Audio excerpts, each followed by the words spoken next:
Hello, my name is Don Vaselli.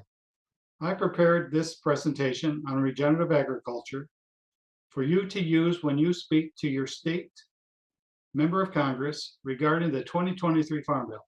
So let's begin.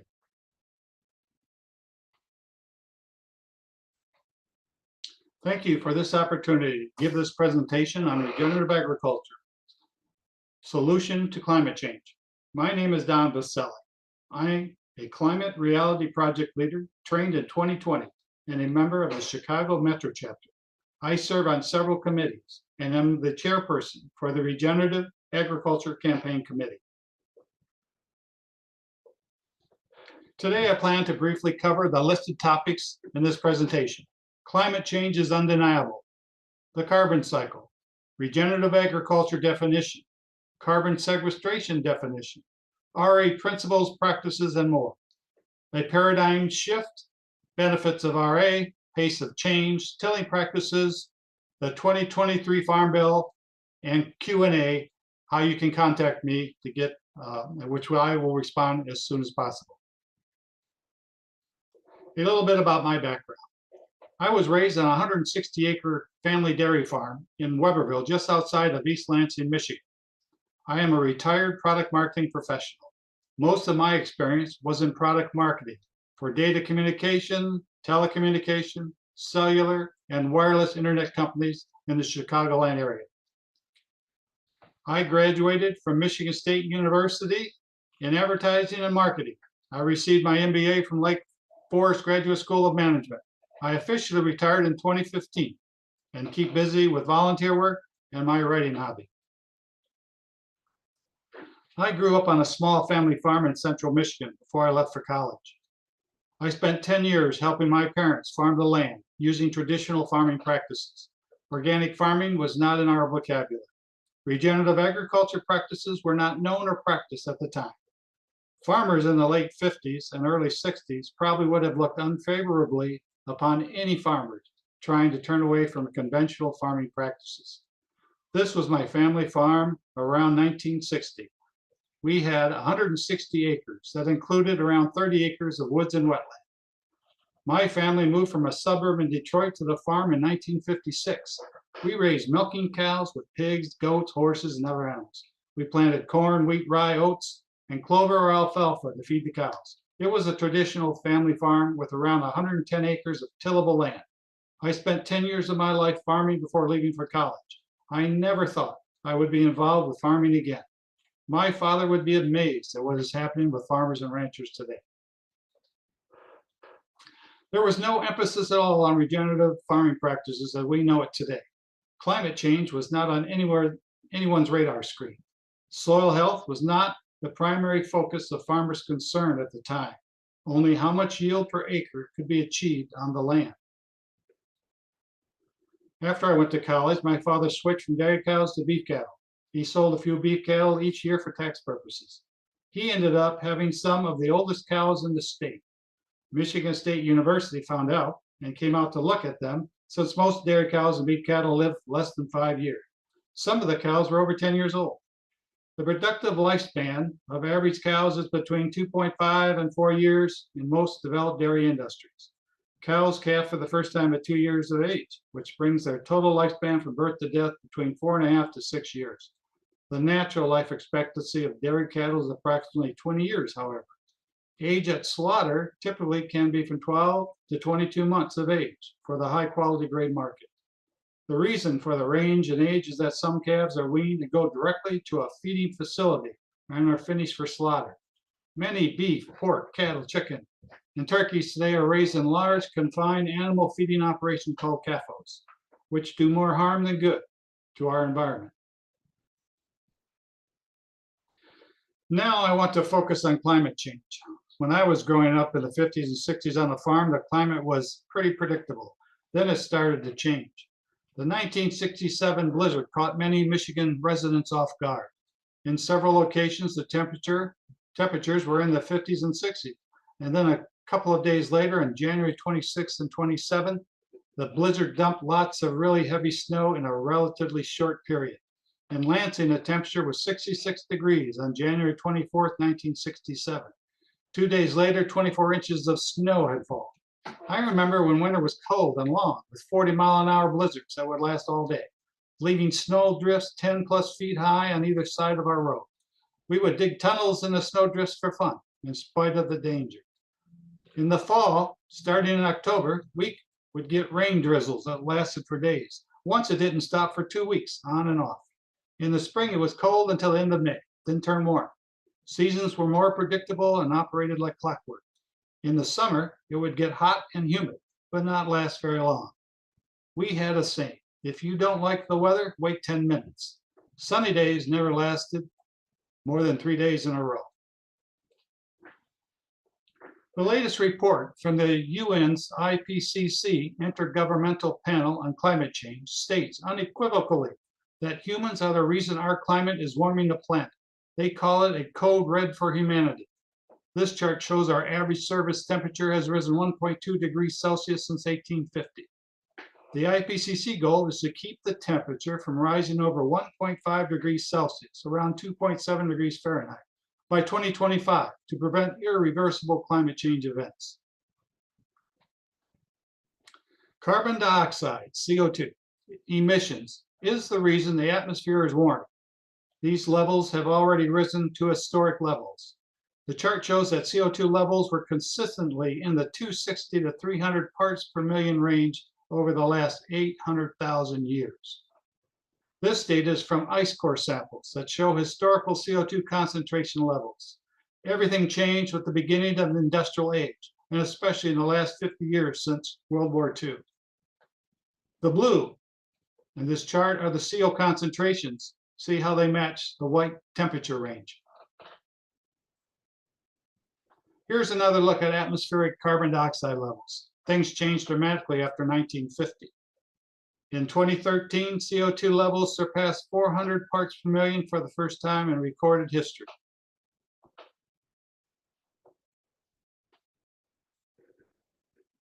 This graph shows even better how fast CO2 levels have risen since 1880. We averaged 315 parts per million of CO2 in our atmosphere in 1960. We reached a high of 424 parts per million in May of 2023. Since the industrial era began around 1750, CO2 concentrations have risen by about 50%. 19 of the hottest years on record have occurred since 2000. The three hottest in 2016, 2019, and 2020, with 2023 on target to be the hottest year yet. Greenhouse gases are measured in units called global warming potential, GWP. It measures how much heat each type of gas traps compared to carbon dioxide. Methane, nitrous oxide, and fluorinated gases trap much more heat than carbon dioxide. However, the other chart shows how much emissions of each type of gas is in our atmosphere. As you can see, carbon dioxide emits 76% of the gas in our atmosphere. I would like to shift now and talk about the carbon cycle. About 200 billion metric tons of carbon move throughout the planet. This includes the atmosphere, biosphere, plants and animals, soil, and ocean. We have knocked the carbon cycle out of balance, mostly by burning fossil fuels, but many other things as well, such as poor farming practices, contribute to the problem. Nature uses photosynthesis to draw down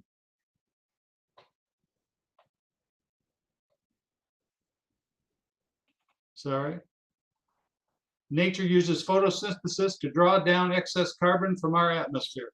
The lack of ground cover, deforestation, use of chemical fertilizers, pesticides and herbicides, and other practices prevent nature from doing its job. Our soil can store up to 10 gigatons of carbon every year if the soil is healthy. Currently, we are emitting around 11 gigatons of excess CO2 each year due to poor soil practices. So what is regenerative agriculture? Regenerative agriculture is a system of farming principles and practices that increase biodiversity, enriches soils, improve watersheds, and enhances the entire ecosystem of the farm. Through carbon sequestration, carbon is captured in the soil by pulling CO2 out of the atmosphere to reverse the damages caused by climate change. It offers increased yields, resilience to climate instability, improved soil health, and vitality for farming communities. What is carbon sequestration? Carbon sequestration is the long-term removal or capture of carbon dioxide from the atmosphere to slow down or reverse atmospheric CO2 pollution and to mitigate or reverse global warming. Examples of carbon sequestration will follow. Let's start with regenerative agriculture. It tends to be governed by 5 basic principles. Minimum tillage to prevent erosion and build soil structure. Keep residue on soil to absorb moisture and protect the soil. Maintaining a living root system to absorb nutrients and feed microbes. Crop diversity, using cover crops and crop rotation to maintain soil health. Integrating livestock to fertilize plants and provide nutritional food. The effect of practicing regenerative agriculture is that it restores soil health. For farmers, this means greater yields, the resiliency of the soils to various stresses, droughts, and excess moisture. Decreased need for outside input costs, fertilizers and pesticides, and increased profits. For consumers, increases in soil health lead to more nutrient-dense food. A pollinator-friendly environment, wildlife habitats, erosion control, pollution runoff control, and carbon sequestration through photosynthesis, thus helping to reverse climate change. In short, it helps to solve many of the world's environmental problems. Regenerative agriculture includes these key industrial practices. This includes things like crop rotation, no or low-till plowing, use of cover crops, animal grazing, composting, agroforestry, and more. Through the practices of regenerative agriculture, the soil health can be restored, enabling a greater level of carbon sequestration to be achieved with the use of these agricultural practices. Some of these practices will also help to increase the soil's ability to sequester carbon on pasture land. Here is another look at the types of regenerative agriculture practices farmers can use to improve soil health. Through the use of these methods, soil health can be restored, enabling a greater level of carbon sequestration to be achieved without the use of harmful and costly chemical additives. I will discuss the increasing biodiversity component in more detail later in this presentation. Here is an example of carbon sequestration from growing cover crops. Cover crops are different from growing cash crops sold for profit, such as corn or soybeans. Cover crops are used to improve soil health by protecting from soil erosion and nutrient loss. Cover crops help control weeds, pests, and other diseases and hold more water in the soil. The right cover crops increase biodiversity and provide nutrients for plant growth without the need for chemical inputs like fertilizers. Here's an example of carbon sequestration from no-till farming practice. No-till plowing builds healthy soil that increases the amount of carbon sequestration and water absorption, leading to higher crop yields. Soil microorganisms live in healthy soil, which increases nutrient cycling, suppressing plant diseases to grow more nutrient-dense crops. When soil is plowed, carbon is released into the atmosphere, increasing greenhouse gas emissions that warm the planet. This slide shows the type of tillage method used by 75% of U.S. farmers in 2017. No-till, no plowing, was used on 37% of U.S. cropland. Low-till, reduced plowing, was used on 35% of U.S. cropland. Conventional plowing was used on 28% of U.S. cropland. We need a higher percentage of farmers to practice no or low-tilling methods to reach net zero greenhouse gas emissions by the year 2050 to mitigate climate change effects. No-till percentages are growing in the U.S. Companies such as Cargill are promoting adoption. Cargill plans to advance RA practices among row crops. They plan to implement RA on 10 million acres of farmland and ranches in North America by 2030. General Mills plans to advance RA practices on 1 million acres of farmland by 2030. Other food producers are planning similar programs. It is estimated that global food system accounts for about 33% of greenhouse gas emissions and 70% of water consumption. Here's another chart showing similar results we have discussed. Growth in low-till and no-till farming is growing steadily, especially in the coastal regions. As mentioned earlier, around 37% of tillable acreage in the U.S. is no-till and 35% is reduced tillage. This chart actually shows how fast RA practices are growing worldwide. RA practices have increased 15% per year on average since 2008, or 93% over the last 10 years. This equals around 14.7% of total global cropland per a recent food and agricultural study. This is very good, but it must change even faster to stop climate change and reverse global warming by 2050. Can we really reverse climate change with regenerative agriculture? The answer is yes, definitely. We can reverse climate change and stop global warming using nature's own solutions for pulling CO2 out of our atmosphere. The solutions can be implemented today. We don't have to wait for technological solutions that are costly, mostly unproven, and potentially harmful to our environment. We can use nature's own solutions. I will show you how this is done in the following slides. How can we do this? By using soil as a carbon sink to pull down carbon dioxide from our atmosphere naturally. This is called carbon sequestration. This is a natural process that can restore balance and stop global warming. It is possible to pull down more carbon than we emit each year with the right land management practices. So what is carbon sequestration? Plants draw down carbon dioxide through photosynthesis and pass the carbon sugar molecules through its root systems. Soil carbon comes from organic matter decomposition, which is, if not covered, is released back into our atmosphere. Soils store 3.67 times more carbon than exists in the atmosphere. Plants absorb atmospheric carbon dioxide during photosynthesis, returning plant residues into the soil, contributing to soil carbon. Much of this carbon ultimately returns to the atmosphere as soil microbes decompose, releasing carbon dioxide.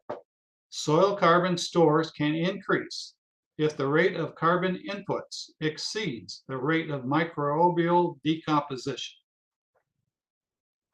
Carbon sequestration refers to this process of storing carbon in soil organic matter and thus removing carbon dioxide from the atmosphere.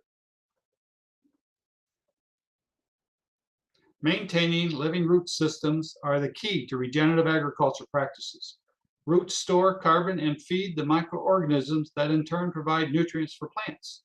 Together they build healthy soil needed to regenerate the land and help mitigate global warming. How this works is explained in the next slide. It's called the nutrient cycle. This is a nutrient cycle as defined by Dr. Elaine Ingham's Soil Food Web. Nature uses plant root systems to grow and feed microorganisms in healthy soil called soil organic matter, SOM. This biology is what creates healthy soil to grow plants. There are three principles that need to be understood. 1. Nature exists as a series of relationships with each organism, playing a role as shown in this slide. 2. Nutrient cycling is key. Organisms consume what they need to live and grow and changes nutrients into food sources beneficial for other organisms. 3. Diversity is key. Different organisms cycle nutrients for each predator or prey. The whole system is needed to maintain the food web.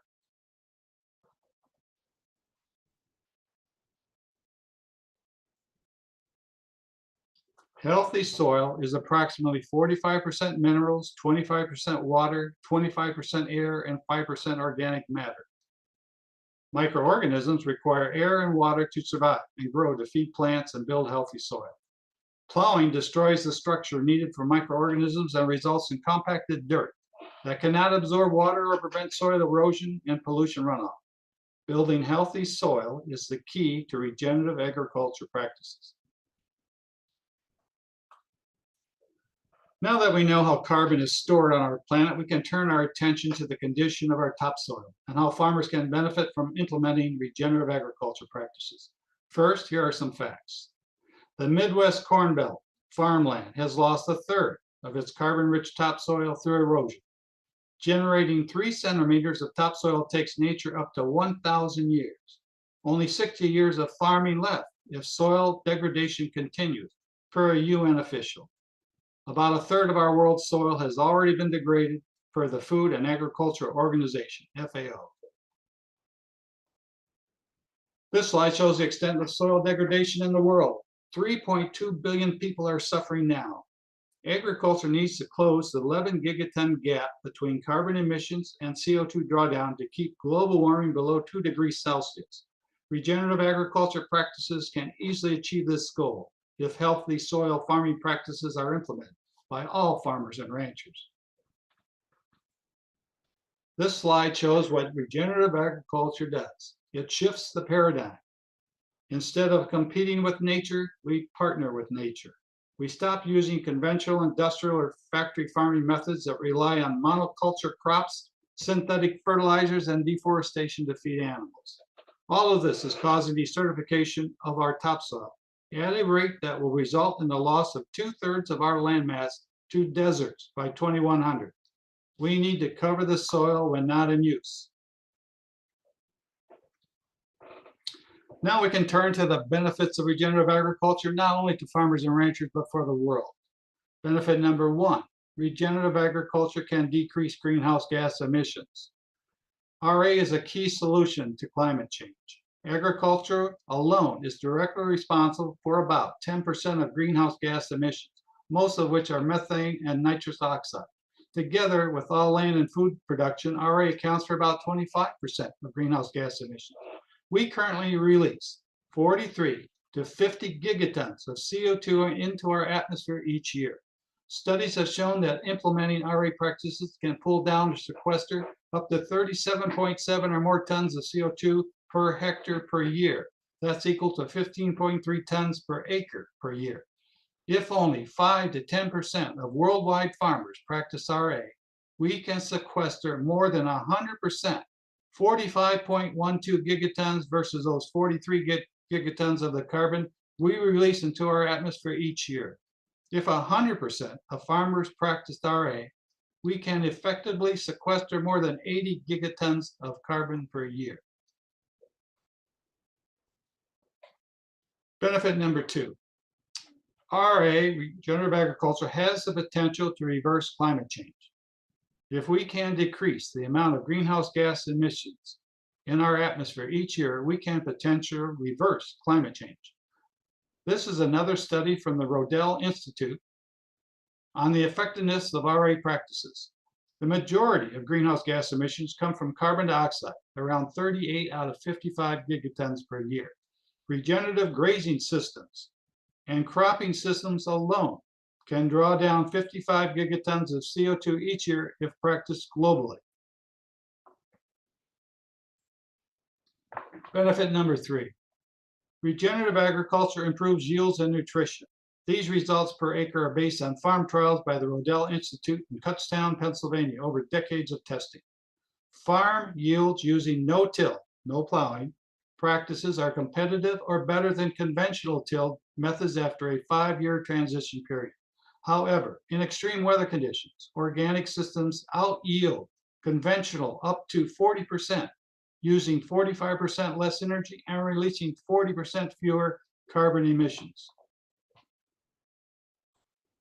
Benefit number 4.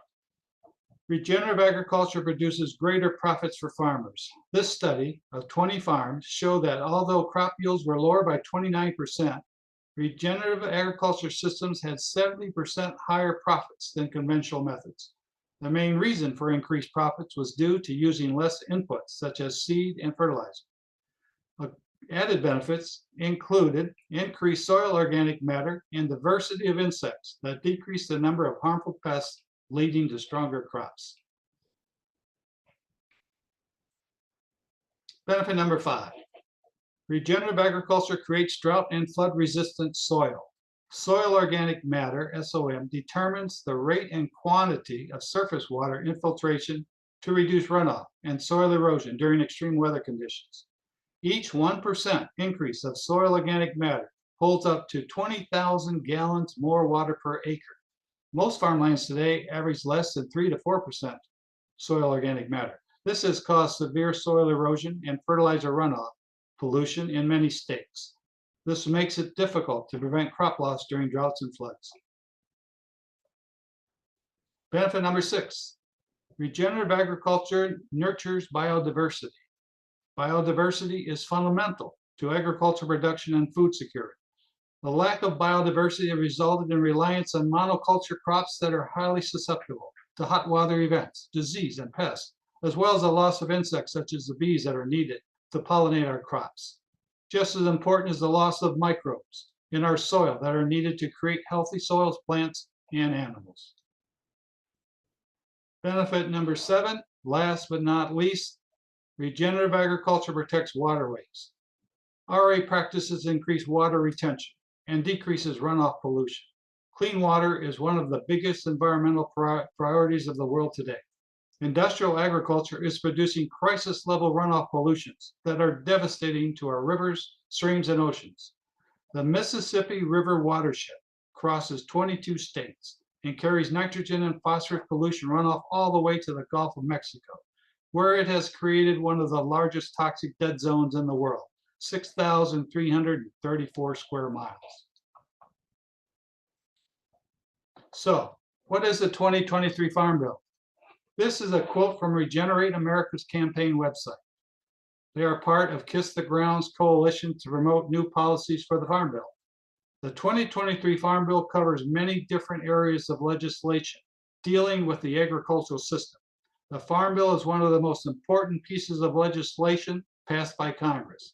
The total estimated cost of the new Farm Bill may be around $500 billion over 5 years, over $1.3 trillion over 10 years. It is renewed every 5 to 7 years. The next update is this year, 2023. The Farm Bill is composed of 12 titles, as shown in this chart, or areas as shown in this chart. The Chicago Metro Chapter, Regenerative Agriculture Campaign Committee, and the Climate Reality Project Regenerative Agriculture Coalition have created 6 policy recommendations for the 2023 Farm Bill that deal with several of these areas. Climate Reality Project leaders and chapter members have held several meetings with congressional staff members of Congress advocating for these RA and agroforestry policies. We hope Congress adds climate-smart agriculture policies to the new Farm Bill that reduces greenhouse gas emissions each year to help reverse global warming. Here are our top reasons for adding regenerative agriculture policies to the 2023 Farm Bill. Implement climate-smart policies to mitigate climate change and meet UN emission reduction goals. Stop industrial farming practices that are degrading our topsoil, polluting our rivers, lakes, and streams, and oceans. Help farmers and ranchers reduce input costs and increase profits. Increase crop yields in extreme weather conditions. Increase nutrient values in our food supply. Greatly reduce CO2 emissions by sequestering more carbon in our soil than we release into our atmosphere. All of these are important to us. We need to stop the current farming practices that are harming our environment and emphasize the great potential of sequestering carbon back into our soil to reach net zero CO2 emissions by 2040 or sooner. We can do all of this with the new Farm Bill. What you can do to help. Here's a list of what Climate Reality Project members can do to help in this effort to promote RA solutions to climate change. Start a regenerative agriculture committee within your own chapter if appropriate. Join our CRP, Regenerative Agriculture Coalition movement on Reality Hub, Nature-Based Solution Group, to participate in events. Join other RA organizations, promote RA practices throughout action alerts and advocacy efforts. Work with us to create awareness of RA's potential to stop climate change. Meet with Ag Committee members and members of Congress to advocate for climate-smart farm bills. Buy organic food products and support organic farmers. With your help, we can make a real difference. How can individuals help? Support regenerative farmers by looking for companies and foods that contain the regenerative organic certified ROC label. Here are some products to look for in your stores. There are more products being discovered or added to our food supply every month now. I encourage you to look for them in your store and purchase them to support this effort. Here are more things you can do. Ask questions at farmer markets. Do you grow organic crops? Are your crops diversified? Do you use no-till, cover crops, or other regenerative agriculture methods to grow crops? Do you use synthetic fertilizers or pesticides? Do you use rotational animal grazing methods? Are you ROC certified? And many other questions you could ask them. Finally, educate yourself about regenerative agriculture. Here are some names of organizations you can check out on your own. They have numerous educational documents, videos, training materials, and case studies on regenerative farmers and ranchers. Once empowered, you can contact your legislator and tell them what can be done to stop and even reverse climate change.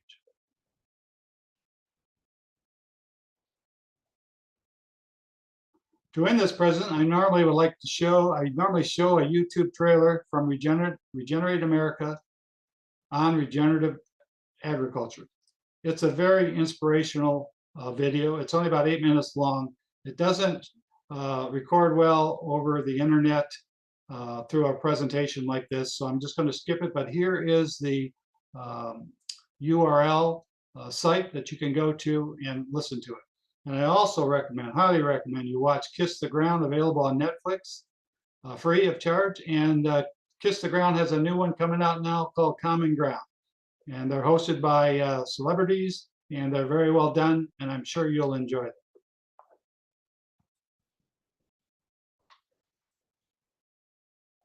Thank you for allowing me this opportunity to talk to you today. This completes my presentation on regenerative agriculture, solution to climate change. For questions and answers, please send me your questions to my email address, vasily@comcast.net. I'll get back to you promptly. Thank you. I'm going to end this slideshow and stop the screen share. So that was my presentation on regenerative agriculture. I've been studying and researching this through my committee work through the Climate Reality Project, Chicago Metro Chapter, for over 2 years now. We're very active, advocating whenever possible with our state legislatures, members of Congress who have to vote on the Farm Bill in 2023. Currently, it's in draft stage. Money starts running out into September. Congress needs to vote on something by the end of the year. But if not, it'll continue into 2024, and we'll continue our efforts to get some climate smart policy recommendations in this new Farm Bill. So thank you very much. Hope you enjoyed it, and hope to hear from you through emails. Thank you.